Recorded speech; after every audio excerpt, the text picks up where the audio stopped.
Hello everyone. Today we will learn class 10 chapter 1 real numbers explanation of exercise 1.2 the fundamental theorem of arithmetic. We know that any natural number can be written as product of its prime factors. For example,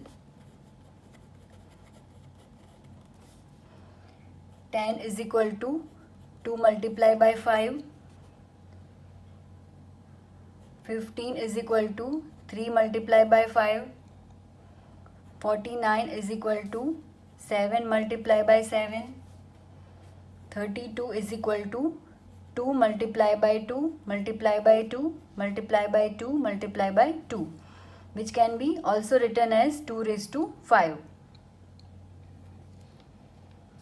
So we can say that every composite number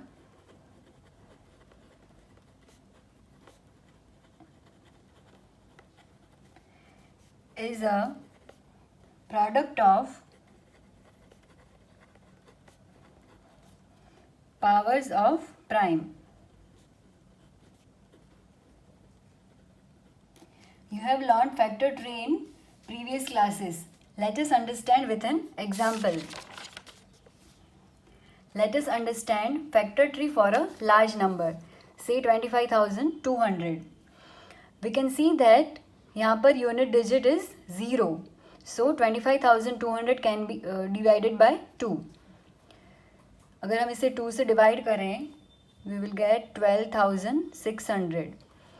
12,600 को 2 से divide करने से 6,300. 6,300 को 2 से divide करेंगे तो 3,150. 3,150 को 2 से डिवाइड करते हैं तो 1,575. अभी यहाँ पर यूनिट डिजिट 0 नहीं है, तो ये 2 से डिवाइड नहीं होगा. Let's try with 3. 1,575 को 3 से डिवाइड करते हैं तो 525. 525 को 3 से डिवाइड करने से मिलता है 175. 175 is not divisible by 3, not evenly divisible by 3. So we will divide it by 5 क्योंकि यहाँ पे यूनिट डिजिट 5 है. 175 को 5 से डिवाइड करते हैं तो 35. 35 को 5 से डिवाइड करने से मिलेगा 5 and 7. So we factorize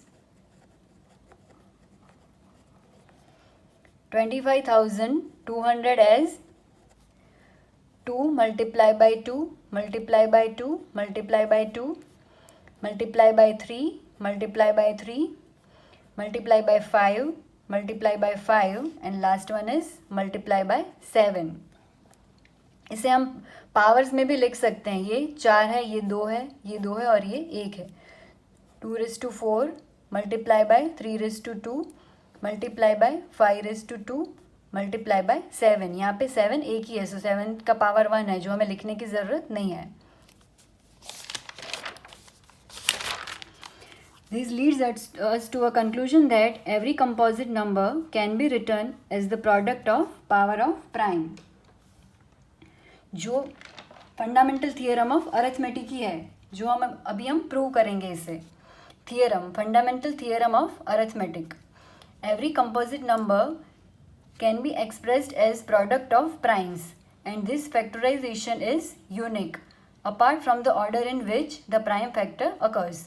जो ये फर्स्ट पार्ट है, that is every composite number can be expressed as the product of prime, जो हमने आगे देखा. अभी क्या किया था हमने, 25,200 को उसके प्राइम फैक्टर्स में डिवाइड किया था. तो आंसर मिला था हमें 2 raised to 4 multiply by 3 raised to 2 multiply by 5 raised to 2 multiply by 7. जो हमने कर लिया, ये फर्स्ट पार्ट हमने प्रूव किया कि किसी भी कंपोजिट नंबर को हम उसके प्रोडक्ट ऑफ प्राइम में लिख सकते हैं, product of power of prime में एक्सप्रेस कर सकते हैं. Now second part, and this factorization is unique apart from the order in which the prime factor occurs. तो ये इसमें कहना चाहते हैं कि ये हमने जो पहले यहाँ पे 2 लिखा, फिर 3 लिखा, फिर 5 या 7, ये ऑर्डर मैटर नहीं करता. ये हम यहाँ पे 3 raised to 2 पहले लिख सकते हैं, फिर आगे इस तरह से, या तो हमें 5 पहले लिखना है 5^2, फिर 3 लिखना है, मल्टीप्लाई बाय 2^4, मल्टीप्लाई बाय 7, या फिर 7 पहले लिखें 2^4, फिर 3 लिखें, फिर 5^2। तो यहाँ पे हम देख सकते हैं कि 2 का पावर 4 है, जो चारों में 4 ही है, 3 का पावर 2 है, तो ये सभी में सेम है। तो ये पावर चेंज नहीं होगा, पर ये ऑर्डर चेंज हो सकता है, which is okay. And this factorization is unique, ये यूनिक ही है, मतलब कि पावर सेम ही रहेगा सब में, पर ये ऑर्डर डिफरेंट हो सकता है, राइट। जनरली हम क्या करते हैं, we take ascending order. So हमने आगे देखा उस हिसाब से 25,200 is equal to 2 is smaller, so सबसे पहले लिखा, फिर 3, फिर 5, फिर 7. So this is nothing but a fundamental theorem of arithmetic. In the next video, we will be solving exercise based on it. Thank you.